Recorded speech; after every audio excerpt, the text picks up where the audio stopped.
আমি আসতে পারি?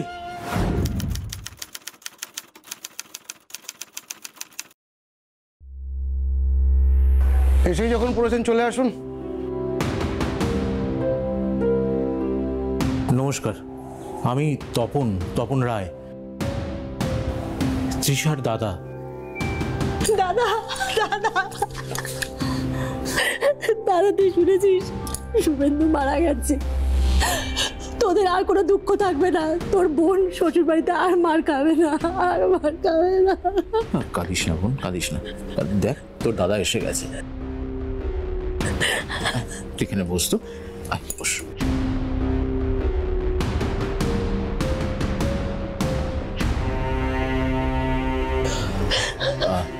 স্যার, একটা রিকোয়েস্ট।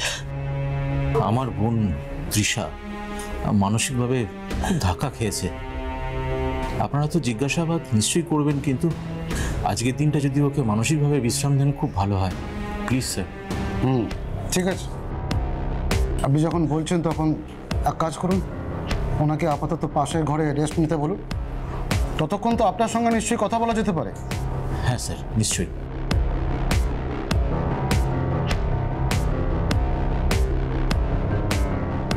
কর্মী, যা তো তোর বধূমণিকে নিয়ে ভিতরে যা।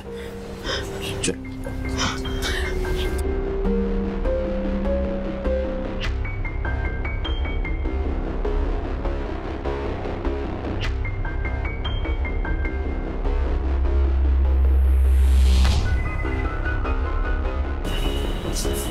বলুন স্যার। আপনার বোন তৃষা ধর, আপনার বোনের বক্তব্য যে তার পরলোকগত স্বামী শুভেন্দু ধর তার উপরে ভীষণ রকমের অত্যাচার করত। আপনি এই ব্যাপারে কিছু জানেন? জানি। ওদের বিয়ে হয় বছর 6 আগে, আমরা তার বছর 3 বাদে জানতে পারি। তো এইসব ঘটনা বলে কি 3 বছর ধরেই চলছে নাকি তারও আগে থেকে? না, বিয়ের 6 মাসের মাথা থেকেই শুরু হয়। তারপর 2.5 বছর আমার বোন পিউ সেসব সহ্য করে, আমাদের কাছে লুকিয়ে রাখে। তারপর একদিন আমরা জানতে পারি। তো আপনি যে জানতে পারলেন সেটা কিভাবে জানলেন? আপনি কি এই বাড়িতে এসেছিলেন নাকি ফোনে জানলেন? ফোনে। একদিন আমি আমার বোনকে ফোন করেছিলাম।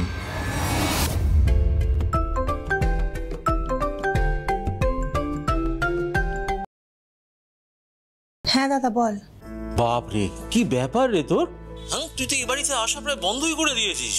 ফোন করলে ফোন ধরিস না, মেসেজ করলে তার কোনো উত্তর দিস না। কি হয়েছে কি তোর? কই কিছু হয়নি তো, আমি তো ভালো আছি। আহা, ভালো থাকবি না কেন? নিশ্চয়ই ভালো থাকবি। কত বড় বাড়িতে বিয়ে হয়েছে বলতো তোর।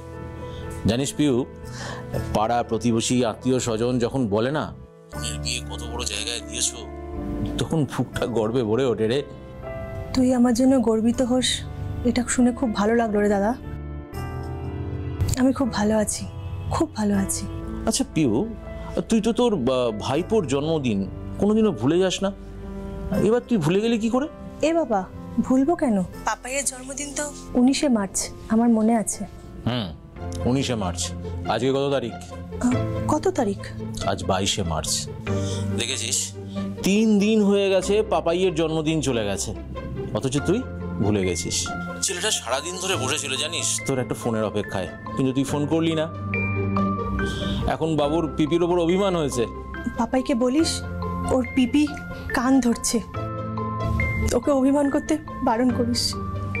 এই পিউ, তুই কাঁদছিস কেন? না না, কাঁদবো কেন? আমি খুব ভালো আছি। ভালো থাকলে কি কেউ কাঁদে নাকি? না, তোর নিশ্চয়ই কিছু হয়েছে। তোর কি হয়েছে বলতো? কিছু হয়নি দাদা, আমার কিছু হয়নি। শুভেন্দু কোথায়? ও বাড়িতে নেই, বেশিরভাগ দিনই বাড়িতে থাকে না, আর যেদিন বাড়িতে থাকে সেদিন। সেদিন? সেদিন কি? কিছু না রে, তুই চিন্তা করিস না, আমি সত্যি ভালো আছি।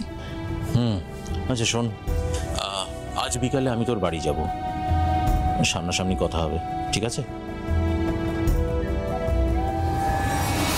সেদিন ফোনে বারবার ওর মুখে আমি ভালো আছি শুনে বুঝেছিলাম ও ভালো নেই। তারপর যখন বিকেলবেলা ওর বাড়িতে গেলাম বুঝতে পারলাম ও ও সত্যিই ভালো নেই। কি হয়েছে সত্যি কথা বল না, কিচ্ছু লুকোস না আমাকে। কাঁদিস না, আমাকে বল, খুলে বল আমাকে কি হয়েছে। শুভেন্দু অর্ধেক রাত বাড়ি ফেরে না, ও যে শুধু অফিসের কাজে বাইরে থাকে না তা আমি জানি। ওর সব রকমের নেশা আছে। কি কি নেশা আছে তুই আমাকে জিজ্ঞেস করিস না দাদা, আমি বলতে পারবো না তোকে। আরে না না, বলতে হবে না, আমি বুঝতে পারছি সবই। যেদিনকে শুভেন্দু বাড়িতে থাকে মদ খায়, আমাকে মারধর করে, চর থাপ্পড় মারে, লাথি মারে, এমনকি বেল্ট দিয়েও মারে আমাকে। আমি আর পারছি না রে দাদা, আমি আর পারছি না। আমি বাঁচতে চাই, আমি বাঁচতে চাই। আমি দেখছি কি করা যায়, আমি দেখছি। কি দেখবি তুই? তুই পারবি না। তুইও দেখ, ওকে একটু বোঝা। দেখ, শুভেন্দু তো শিক্ষিত ছেলে, আমার মনে হয় ওকে বোঝালে ও বুঝবে।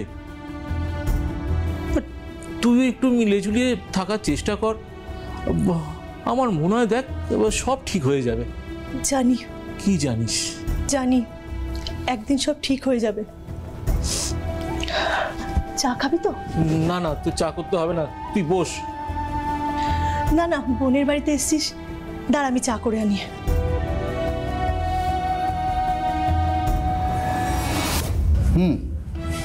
তা আপনারা এই সমস্ত কিছুর বিরুদ্ধে ব্যবস্থা নিলেন না কেন? স্যার, আমরা মধ্যবিত্ত ফ্যামিলি। জানতে পারার পর প্রথম ওকে বোঝানোর চেষ্টা হয়েছিল অ্যাডজাস্ট করে থাকবার জন্য। কারণ আমার বাবা নেই, আমার একটা ফ্যামিলি আছে, মা সঙ্গে থাকেন। ও সেপারেশন নিয়ে এসে উঠবে কোথায়? তাছাড়া দাদা বৌদির ফ্যামিলিতে একটি ডিভোর্সি মেয়ের পক্ষে অ্যাডজাস্ট করা খুব মুশকিল, এটাই বাস্তব স্যার। বুঝলাম। তবু স্যার আমি চেষ্টা করছিলাম, একজন উকিলের সঙ্গে কথা বলছিলাম, কিন্তু বছর দেড়েক আগে আমার বোন পিউ বলল যে ও ডিভোর্স নিতে চায় না, ও এরকমভাবেই থাকতে চায়।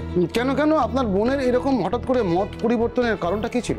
ঠিক জানি না স্যার, তবে ওর সঙ্গে কথা বলে যেটুকুনি বুঝতে পেরেছি যে শুভেন্দু একজন সফল ব্যবসায়ী। ও আইনি লড়াই ওর সঙ্গে লড়তে গেলে ও আমাদের অর্থনৈতিকভাবে পথে বসে দিতে পারে, আর সেটা পিউয়ের কাছে মানা খুব কষ্টের। তাই ও এভাবেই অ্যাডজাস্ট করে বা কাটিয়ে দিতে চায়। দেখুন মিস্টার রায়, আমরা সব কিছু শুনলাম, জানলাম, তবে একটা কথা আপনাকে জানিয়ে রাখাটা ভালো, আমরা কিন্তু এই কেসটাকে আর একটা নর্মাল অ্যাক্সিডেন্ট কেস হিসেবে দেখছি না, এটা একটা পরিকল্পিত মার্ডার। তাই কোথাকার জল কোথায় গিয়ে দাঁড়াবে সেটা এখনই আমরা কিছুই বলতে পারছি না।